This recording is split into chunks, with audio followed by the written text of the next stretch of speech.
The trading outpost on Varith 7 wasn't much to look at, a collection of prefab structures huddled against the rust-colored cliffs, where a dozen species conducted business far from the watchful eyes of the Galactic Council.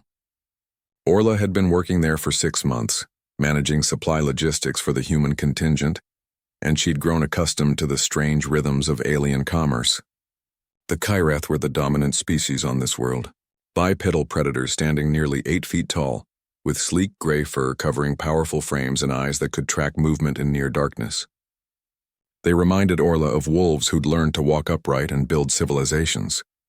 Their society was built on pack hierarchy, strength, and the unforgiving logic of survival. Lewis arrived on a supply ship 3 weeks after Orla had witnessed her first Kyrath disciplinary ritual. He was an exobiologist assigned to study local wildlife, but his easy smile and the way he stopped to help unload cargo told her he was more than just another academic. "They respect strength here," Orla warned him on his second day as they shared a meal in the human quarters. "The Kyrath don't understand compassion the way we do. They see it as weakness." Lewis had nodded, stirring his reconstituted stew. "Every species has its blind spots. Doesn't mean we have to share them." The incident happened on a Tuesday, though Terran time meant little this far from Earth.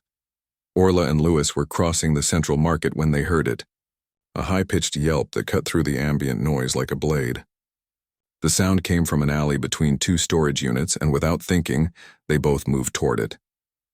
A young Kyrath, barely adolescent by their standards, was crumpled against a wall. His left leg bent at an unnatural angle, and blood darkened the fur around a gash on his shoulder. Standing over him were 3 adult Kyrath, their postures radiating dominance and contempt. He failed the hunt trial, one of them growled in galactic standard, noticing the humans. He brought shame to his pack. "This is our way." The cub whimpered again, trying to crawl away, and the largest Kyrath raised a clawed hand.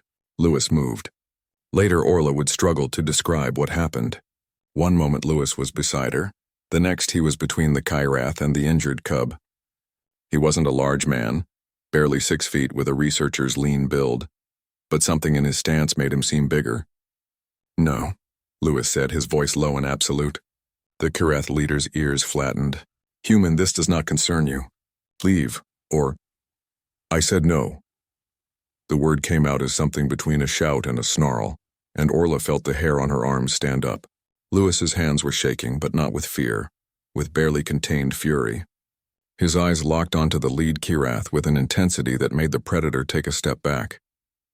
"You want to hurt someone?" Lewis continued, his voice rising. "You want to prove how strong you are? Then come through me first." The marketplace had gone silent. Kyrath from nearby stalls were watching now, their ears pricked forward in fascination. The 3 adults circled slowly, assessing this strange human who dared challenge pack law. "We are 3, the leader said. "You are 1. This is foolish. Then it should be easy for you." Lewis spread his arms. "But you're not touching that kid." "Not while I'm breathing." Orla's hand moved to her sidearm, but she knew it wouldn't matter. If this became a fight, they were both dead. Yet she found herself moving to stand beside Lewis anyway. "2 of us," she said quietly. The largest Kyrath's tail lashed. He could end this in seconds, they all knew it. But something held him back. Perhaps it was the absolute certainty in Lewis's voice. Perhaps it was the way this small human stood his ground against creatures bred for millennia to hunt and kill. Perhaps it was something that Kyrath had never encountered before. Someone willing to sacrifice everything for another's child, even one of a different species. The standoff lasted an eternity compressed into seconds. Then slowly the lead Kyrath lowered his head, not in submission but in acknowledgement. "You claim responsibility for the cub?" "I do," Lewis said immediately. "Then his shame is yours. His weakness is yours. You understand this?" "Completely." The 3 Kyrath backed away, their body language shifting from aggressive to confused. They'd never seen pack-bonding behavior directed outside a species before. It didn't fit into any framework they understood. As they left, other Kyrath emerged from the shadows. An older female approached cautiously, her eyes on the injured cub. "I am his mother," she said softly. "They could not challenge pack law." "But you did." Lewis was already kneeling beside the cub, his hands gentle as he examined the injuries. "He needs medical attention." Orla, get the kit. Over the following week, something shifted in Vareth 7. The Kirath began watching the humans differently. They saw Lewis visit the cub, whose name was Kareth, every day during his recovery. They saw how humans could be fierce and gentle in the same breath, how they extended their pack bonds across species lines without hesitation. Orla asked Lewis about it one evening, as they watched the twin moons rise over the settlement.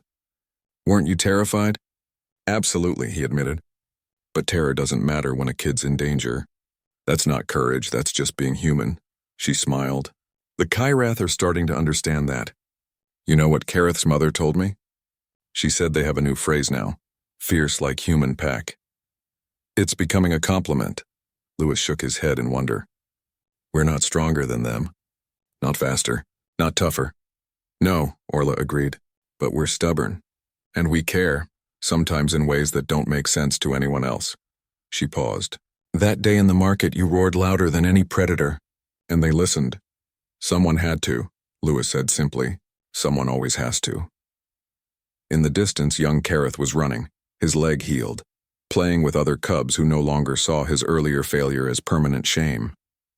And watching from the shadows, the Kirath pack elders observed and learned.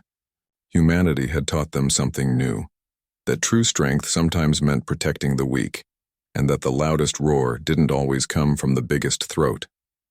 Sometimes it came from the bravest heart. The end.